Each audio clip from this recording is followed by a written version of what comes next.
Boa tarde, a graça e a paz do Senhor Jesus. Amém. Então, meus irmãos, em primeiro lugar, agradecer ao nosso bom Deus, que nos permitiu a gente estar reunidos em mais um domingo para a nossa escola bíblica dominical, a nossa escola bíblica expositiva. Louvar a Deus porque nós chegamos hoje no capítulo 11 do Evangelho de Lucas.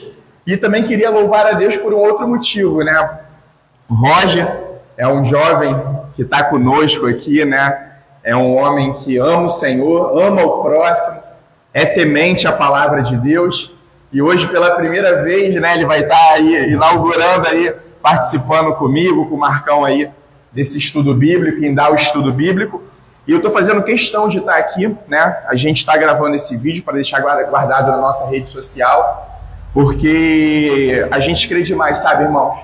Que a gente tem que continuar orando ao Senhor da Seara, pedindo que Ele levante trabalhadores comprometidos com a fidelidade das Escrituras, sabe?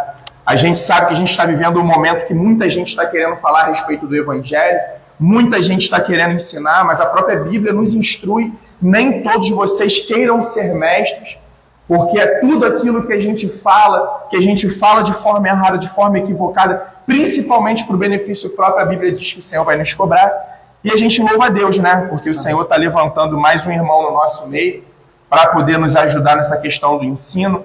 E a gente continua entregando tudo isso daqui ao Senhor, toda a glória a Ele, porque Ele é o único digno de glória, Então que nós continuemos, nessa visão simples, verdadeira do Evangelho, crendo que esse Evangelho simples, ele é poderoso. Tão poderoso, olha quantos testemunhos tem aqui, Do poder desse Evangelho, do alcance desse Evangelho. E que, através daqui, que o Senhor possa continuar atingindo mais pessoas, salvando mais pessoas. E eu gostaria de orar com vocês nesse momento para a gente poder dar início ao nosso estudo. Pai amado, nós te louvamos. Acima de todas as coisas, nós louvamos, adoramos, exaltamos e bendizemos o teu santo nome. E nós queremos te dizer que tudo isso não está condicionado apenas ao que o Senhor faz por nós, mas principalmente a quem tu és, o Deus Todo-Poderoso, Senhor de toda a criação, além de ser o Senhor que criou, o Senhor que sustenta todas as coisas, e nós estamos aqui diante do Senhor, pedindo que mais essa tarde o Senhor se revele a nós, o Senhor nos ensine a sua santa palavra, que o Senhor continue capacitando esta igreja local, porque ela é para o louvor e para a exaltação do teu santo nome, Senhor. Deus, continue levantando trabalhadores, trabalhadoras, Senhor, para o louvor do teu nome. E, Pai, apresentamos ao Senhor a vida do Roger, continue o guardando, o abençoando, o livrando de todo mal, se revelando a ele, e que tudo aquilo que o Senhor já comunicou ao Roger, que ele possa comunicar a nós. E, Pai amado, eu quero também te pedir que o Senhor o ajude com relação ao nervosismo, que a gente sabe que é comum nesse início, na nossa caminhada, mas enfim, o Senhor é bom. É tudo para a exaltação do seu nome, e assim oramos no nome de Jesus. Amém. Amém. Boa tarde, meus irmãos. Boa tarde. Como o pastor falou, vou estar ajudando essa parte dos ensinos. Peço a compreensão, porque tudo no começo é mais difícil, mas crendo que o Senhor lhe capacita, é Ele que é o centro do culto, é Ele que fala à igreja através da sua santa palavra, e que nós somos apenas instrumentos. Dando continuidade aos estudos, nós vamos abrir o Evangelho de Lucas, no capítulo de número 11, que começa assim. Jesus estava orando em certo lugar, e quando terminou, um dos seus discípulos lhe pediu: Senhor, ensine-nos a orar, como também João ensinou os discípulos dele. Então Jesus disse: quando vocês orarem, digam: Pai, santificado seja o teu nome, venha o teu reino. O pão nosso de cada dia dá-nos diariamente. Perdoa-nos os nossos pecados, pois também nós perdoamos a todos que nos devem. E não nos deixe cair em tentação. Nesse primeiro bloco, o próprio nome, o próprio título que vem na Bíblia, é como um auxílio, para que a gente compreenda o que vai vir nos versículos, fala que Jesus ensina a orar. E o nosso Senhor Jesus, enquanto esteve aqui na peregrinação, ele era um homem de oração. Nós sabemos que Jesus, nós sabemos e cremos que o nosso Senhor Jesus, ele era 100% homem e 100% Deus. Ele é o próprio Deus encarnado, e que veio ao mundo para nos redimir de todo o pecado. E o Evangelho de Lucas, ele é um livro muito característico na enfatização de que Jesus era um homem que orava. Nós temos menção disso no capítulo 3, no capítulo 5, 6, 9, 11, 22 e 23. E Jesus, ele não apenas orava, mas ele tinha uma vida de oração. E ele nos ensina que orar é algo que deve fazer parte da vida dos discípulos, daqueles que o seguem. E logo nesse primeiro versículo, nós já extraímos uma grande lição. Que Jesus, o próprio Deus, Filho do Altíssimo, aquele que é o único e suficiente em si mesmo, o único sem pecado, orava. Imagina cada um de nós, que somos falhos, que somos pecadores, que perecemos, né? Que tudo aquilo que nós precisamos, né, precisa estar condicionado ao Senhor, nós precisamos depender do nosso Senhor. E os discípulos, eles compreenderam isso, ao ponto de pedirem ao Senhor para que os ensinasse a orar, assim como João havia ensinado os seus discípulos. E nos versículos 2, 3 e 4, nós temos a oração conhecida como oração dominical, que é a oração, né, muitos conhecem como a oração do Pai Nosso. E assim ele fala: quando vocês orarem, digam: Pai, santificado seja o teu nome, venha o teu reino. O pão nosso de cada dia, dá-nos diariamente. Eu acredito que o Senhor já nos ensina a partir da primeira palavra, que é Pai, né? Ele nos ensina, antes de qualquer coisa, que nós estamos falando com o nosso Pai. Nós não estamos falando com alguém que é desconhecido, alguém que, de alguma forma, é estranho a nós. Mas nós estamos chegando a alguém que nós temos um relacionamento. No versículo de número 2, ele fala: então ele os ensinou, quando orardes, dizei. Ele, se vocês observarem, ele não fala aqui e se orardes. Por quê? Ele deixa claro que a oração deve ser algo vivo e presente nas nossas vidas. Mas a oração não deve ser feita de qualquer jeito. Não é à toa que o Senhor Jesus, ele nos ensina, e ensina para os discípulos, né, que há um modo de orar. E existem algumas diferentes linhas de interpretação em relação a essa oração sacerdotal, ou melhor, essa oração dominical. Porque nós vemos no Evangelho de Mateus que ele também fala sobre a forma de orar, sendo que há uma diferença. E alguns dizem que essa diferença entre os escritos de Mateus e os escritos de Lucas se dão a partir de dois momentos distintos em que Jesus estava ensinando sobre a oração, ou que era o mesmo momento, só que relatado de duas formas diferentes. A corrente, vamos dizer assim, de compreensão que mais acreditamos que seja mais fidedigna é que esse aqui seja um segundo momento em que Jesus está ensinando sobre a oração, falando de uma forma mais direta sobre como devemos orar. Devemos partir do princípio de que estamos nos achegando a um Deus que é nosso Pai, que é Pai Nosso. É alguém que não está distante de nós, mas que está próximo, que é íntimo. E que, portanto, nós devemos sim temer ao nosso Deus, mas devemos saber também que Ele nos ama, que nós estamos nos achegando a Ele como filhos, salvos e remidos no sangue do Cordeiro. No versículo de número 2, continuando: santificado seja o teu nome, venha o teu reino. Santificado seja o teu nome nos mostra que nós temos que reverenciar o nome do Senhor, que nós temos que engrandecer esse nome e que devemos atribuir a Ele aquilo que há de mais importante. Venha o teu reino. Portanto, a oração não tem que ter um propósito, né? Não tem como propósito ser algo egoísta, ser algo que siga os nossos interesses ou o interesse do mundo. E sim, para que a vontade do Senhor seja feita na terra, segundo os propósitos eternos do seu reino. Por isso que ele fala aqui: e venha o teu reino. No versículo de número 3, ele fala: o pão nosso de cada dia nos dai hoje, né? Ou em outras versões fala: o pão nosso de cada dia dá-nos diariamente. Essa petição, ela se refere ao pão diário e mostra a ideia de um Deus a quem devemos constantemente, todos os dias, numa contínua busca, entender que a nossa dependência está nele. É Ele quem supre e quem provê as nossas necessidades diárias. E é Ele quem nós devemos socorrer. No versículo 4, o Senhor fala: o pão nosso de cada dia nos dá diariamente. Perdoa-nos os nossos pecados, pois também nós perdoamos a todo o que nos deve.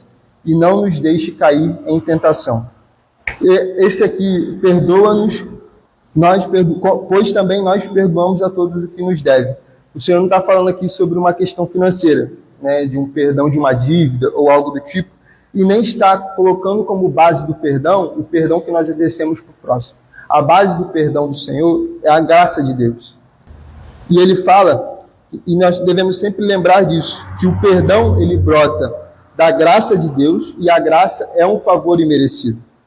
O que nós temos aqui é a compreensão que se até nós que somos falhos e fracos exercemos perdão, o que dizer do Deus misericordioso? O Deus que enviou o próprio Filho em nosso lugar na cruz.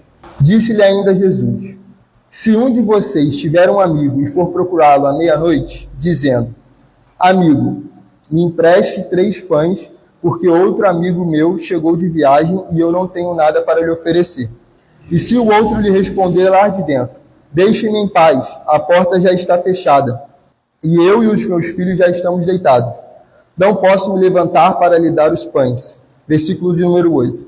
Digo a vocês que, se ele não se levantar para dar esses pães, por ser seu amigo, ele o fará por causa do incômodo e lhe dará tudo o que tiver necessidade. Aqui o Senhor Jesus, ele está continuando seus ensinamentos sobre a oração. E ele utiliza dessa parábola que, na versão da Almeida, diz que é a parábola do amigo que incomoda. Aqui, o Senhor Jesus está enfatizando a necessidade que nós temos de perseverarmos na oração. A oração deve ser algo insistente. E em que sentido? Ele conta essa parábola de um homem que estava em viagem e que chega à porta de um amigo e pede 3 pães. E por mais que esse homem tivesse enfrentado a resistência por parte do amigo, falando que ele já estava deitado com os seus filhos, ele persevera, acreditando que os pães lhe serão dados, seja por um motivo ou por outro. E nós devemos compreender que o nosso Deus nunca está indisposto e a sua porta ela sempre está aberta para nós, diferente do caso aqui. Mas ele quer perseverança na nossa oração, para que a gente reflita sobre as nossas petições e os nossos anseios. A oração deve ser algo constante, deve ser algo firmado na fé, que o Senhor é gracioso crendo que o Senhor é gracioso para inclinar os seus ouvidos e ouvir aquilo que nós lhe pedimos e colocamos diante dele. Né? Versículo de número 9. Por isso digo a vocês, peçam e lhes será dado, busquem e acharão, batam e a porta será aberta para vocês. Pois todo o que pede recebe, o que busca encontra. E a quem bate, a porta será aberta.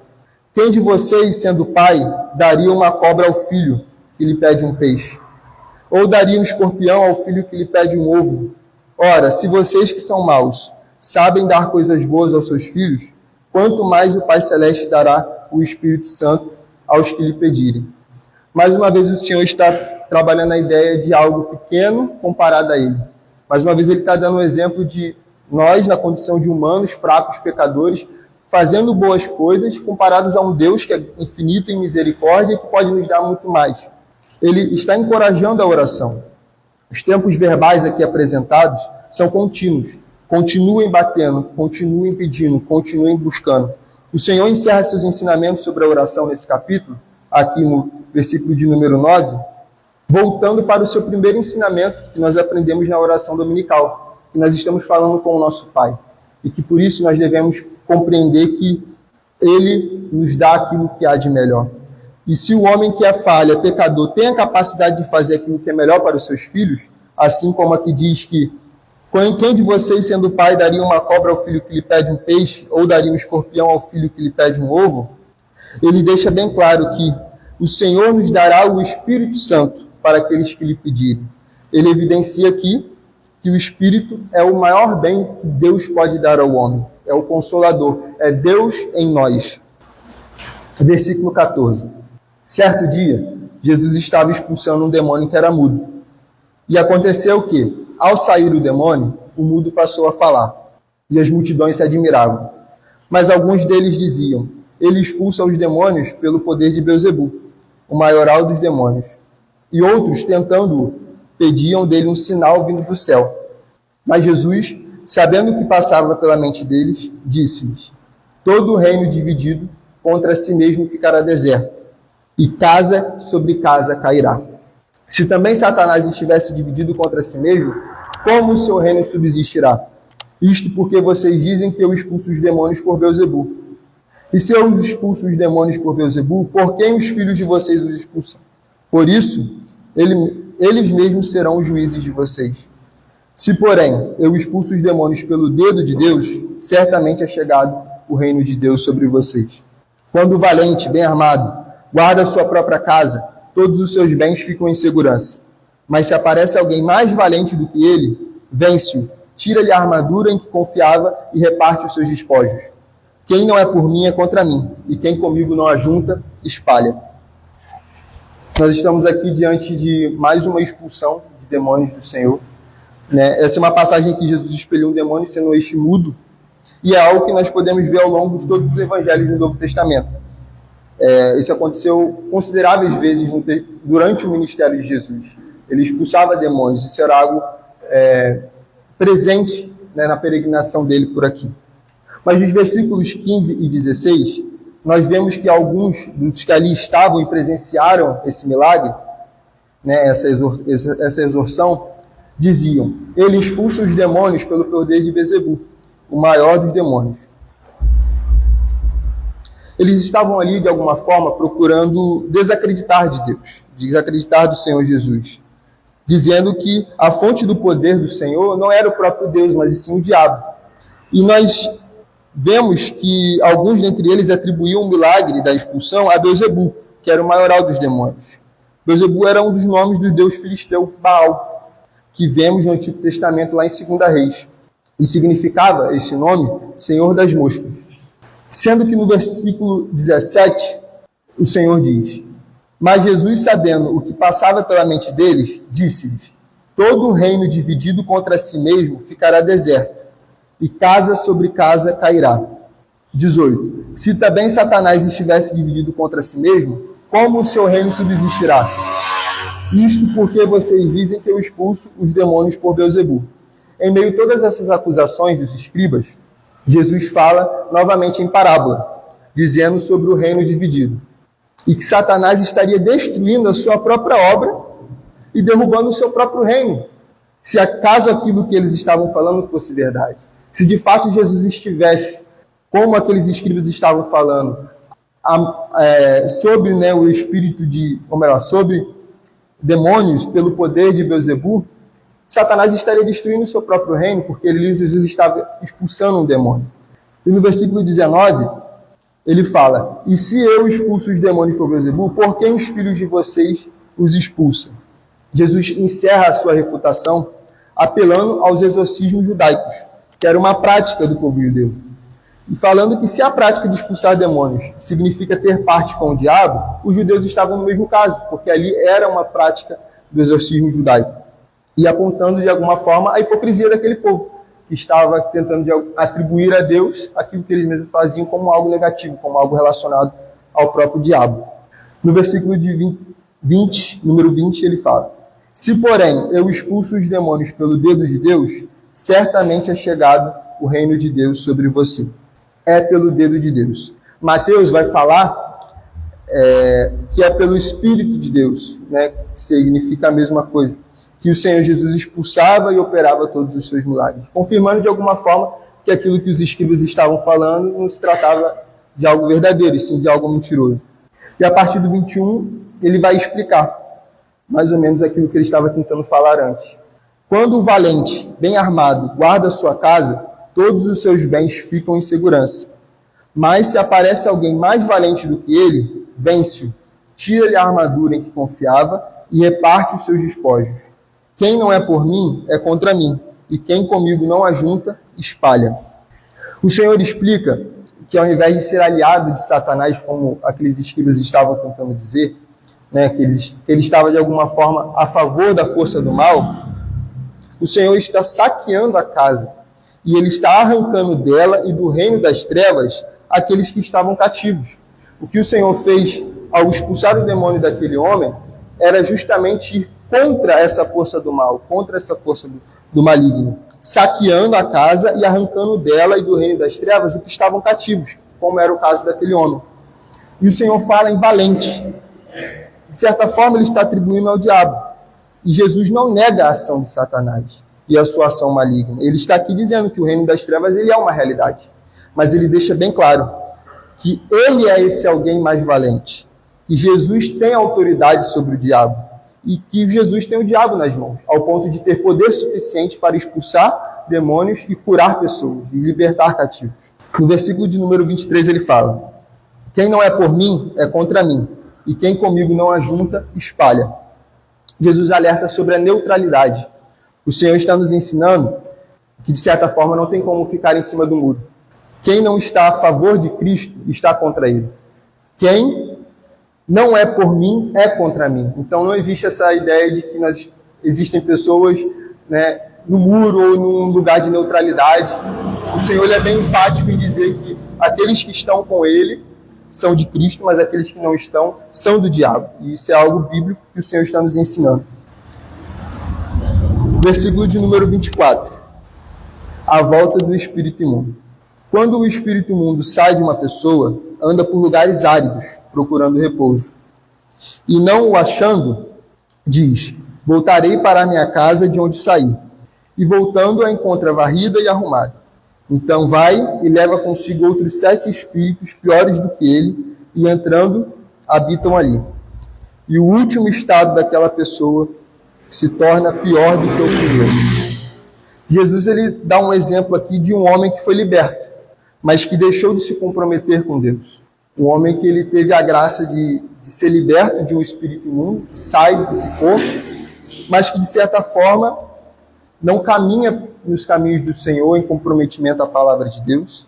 E é muito curioso que o fato de que, apesar desse espírito maligno ter saído e ter pairado, né, como diz as Escrituras, por lugares áridos procurando repouso, ele se refere ao corpo daquele homem como casa.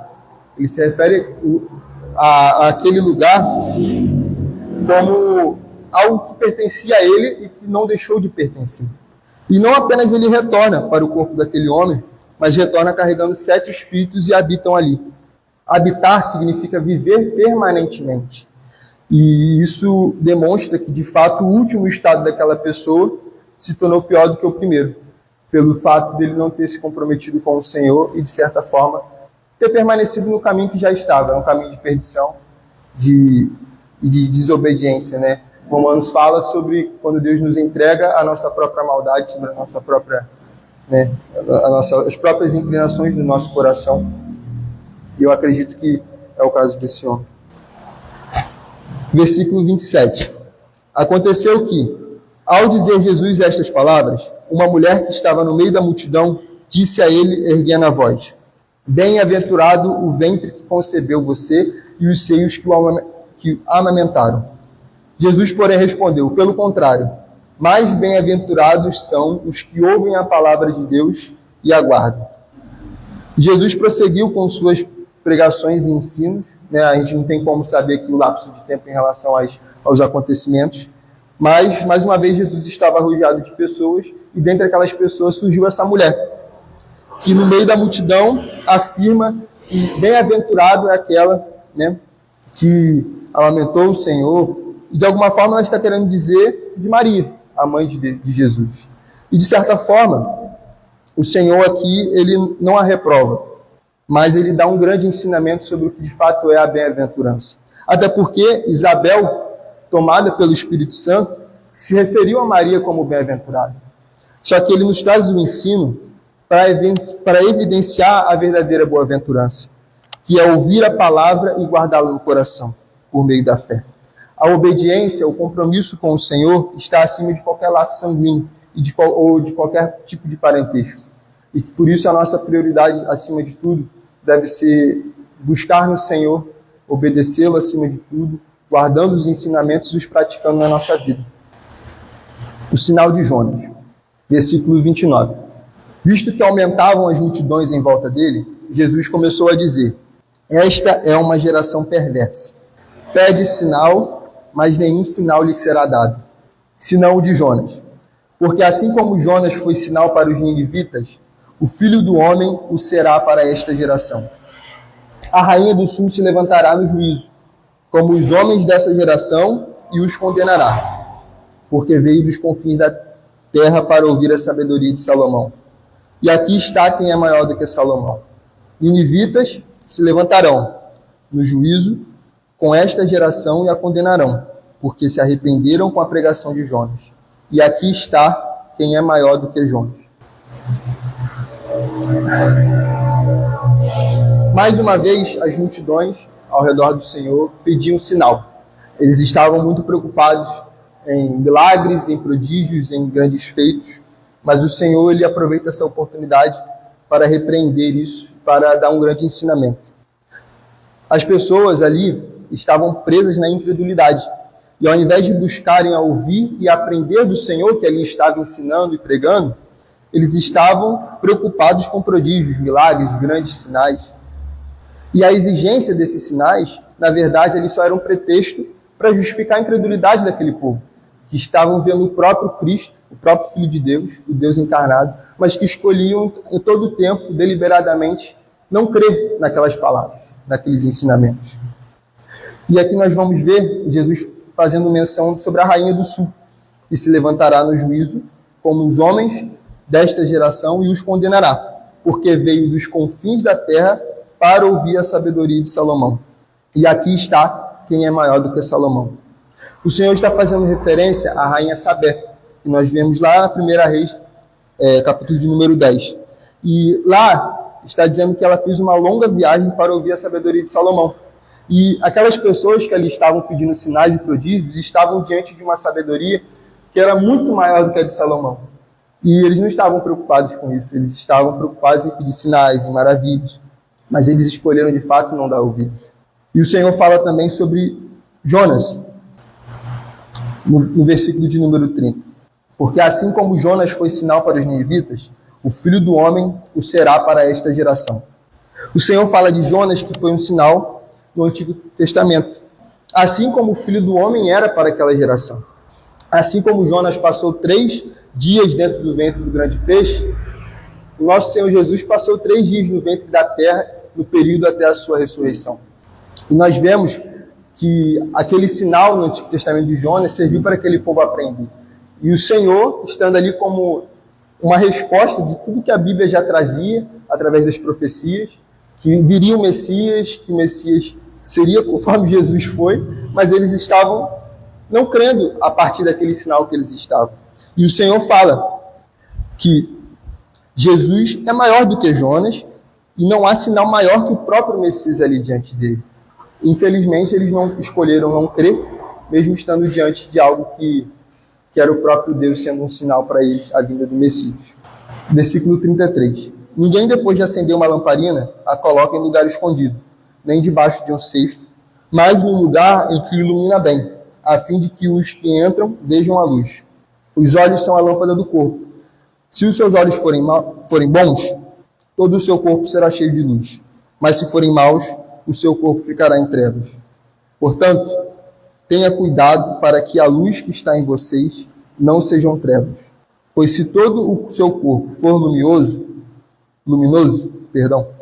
sem ter qualquer parte em trevas, será todo resplandecente, como a lamparina quando ilumina você em plena luz. O Senhor está falando sobre a luz do corpo. Em Salmo 119, o salmista fala que a palavra de Deus é uma luz que brilha nesse mundo. E nós precisamos ser como uma candeia que irradia essa luz por onde quer que a gente vá. É que a gente possa iluminar os caminhos por onde a gente passar. E isso é algo que nós devemos trazer para a nossa vida em reflexão. Porque as nossas atitudes, o nosso caráter precisam evidenciar aquilo que o Senhor quer para nós através da palavra. Nós precisamos ser luz nesse mundo. E isso quer dizer que nós vamos gerar incômodos, que nós vamos caminhar na contramão, que nós vamos ser muitas vezes indesejáveis, mas nós precisamos estar preocupados se a nossa vida está de acordo com a palavra de Deus e que aquilo que o Senhor quer para nós, iluminando através da prática das Escrituras. Não podemos ser só ouvintes, mas precisamos ser praticantes. E isso é uma evidência de que nós estamos sendo luz no mundo. Jesus censura os fariseus e os escribas. Ao falar Jesus essas palavras, um fariseu o convidou para uma refeição na sua casa. Entrando na casa, Jesus tomou lugar à mesa. O fariseu admirou-se ao ver que Jesus não tinha se lavado antes de comer. Mas o Senhor lhe disse: vocês, fariseus, limpam o exterior do copo e do prato, mas o interior de vocês está cheio de roubo e de maldade. Seus tolos, quem fez o exterior não é o mesmo que fez o interior? Mas deem como esmola o que está dentro do copo e do prato, e tudo lhe será limpo. Mas ai de vocês, fariseus, porque vocês dão o dízimo da hortelã e da arruda, e de todas as hortaliças, e desprezam a justiça e o amor de Deus. Vocês deveriam fazer estas coisas, sem omitir aquelas. Ai de vocês, fariseus, porque gostam da primeira cadeira nas sinagogas e das saudações nas praças. Ai de vocês, que são como as sepulturas invisíveis, sobre as quais as pessoas passam sem perceber. Então, tomando a palavra, um dos intérpretes da lei disse a Jesus: Mestre, ao dizer estas coisas, o Senhor está ofendendo também a nós. Mas Jesus respondeu: ai de vocês também, intérpretes da lei, porque sobrecarregam os outros com fardos superiores às suas forças. Mas vocês nem sequer com um dedo tocam nesses fardos. Ai de vocês, porque edificam os túmulos dos profetas que os pais de vocês assassinaram. Assim, são testemunhas e aprovam com cumplicidade a obra dos pais de vocês, porque eles mataram os profetas e vocês edificam túmulos para eles. Por isso, também disse a sabedoria de Deus: mandarei para eles profetas e apóstolos, e a alguns deles matarão e a outros perseguirão, para que desta geração se peçam contas do sangue dos profetas, derramado desde a fundação do mundo, desde o sangue de Abel até o sangue de Zacarias, que foi assassinado entre o altar e o santuário. Sim, eu afirmo a vocês que se pedirão contas a esta geração. Ai de vocês, intérpretes da lei, porque vocês pegaram a chave do conhecimento. No entanto, vocês mesmos não entraram e impediram que estava entrando. Quando Jesus saiu dali, os escribas e fariseus começaram a contestá-lo com veemência, fazendo perguntas a respeito de muitos assuntos, com o objetivo de tirar daquilo que ele dizia um motivo para o acusar. Jesus revela aqui, nessa passagem, a insensatez dos fariseus. Eles estavam a todo tempo muito preocupados com o exterior, muito mais preocupados com o exterior do que com o interior. O Senhor está aqui denunciando a impureza interior do coração, denunciando a espiritualidade de aparência, em que a preocupação está em parecer ser e não de fato ser. Precisamos estar atentos, pois estaremos diante do Senhor prestando conta de todos os nossos atos. E o Senhor é aquele que vê e sabe do que há de mais íntimo e oculto até diante dos homens. Precisamos sempre estar diante do Senhor, diferente desses fariseus, sempre rendidos e rasgados, colocando tudo diante dele, sabendo que ele conhece as nossas intenções, e por mais que a gente de alguma forma tente no exterior aparentar ser conforme ele quer que nós sejamos, não adianta nada nós chegarmos diante dele tendo feito muitas coisas que o desagradaram no nosso interior. O Senhor, ele também condena o pecado dos fariseus. Eles estavam preocupados em dar dízimos daquilo até que não estava na lei, de coisas insignificantes, como, por exemplo, as hortaliças aqui mencionadas no versículo de número 42. Mas ai de vocês, fariseus, porque vocês dão o dízimo da hortelã, da arruda e de todas as hortaliças, e desprezam a justiça e o amor de Deus. Aliás, eles estavam tentando dar um exemplo de piedade, dando dízimos do que não estava previsto na lei, sendo que eram coisas insignificantes, mais uma vez preocupados com atos externos e não preocupados com aquilo que realmente importava, que era a justiça e o amor de Deus. E por fim, encerrando o estudo, vemos eles mais uma vez procurando alguma coisa para acusar Jesus e condená-lo. Aqui no final, onde eles estavam procurando alguma forma de condenar o nosso Senhor.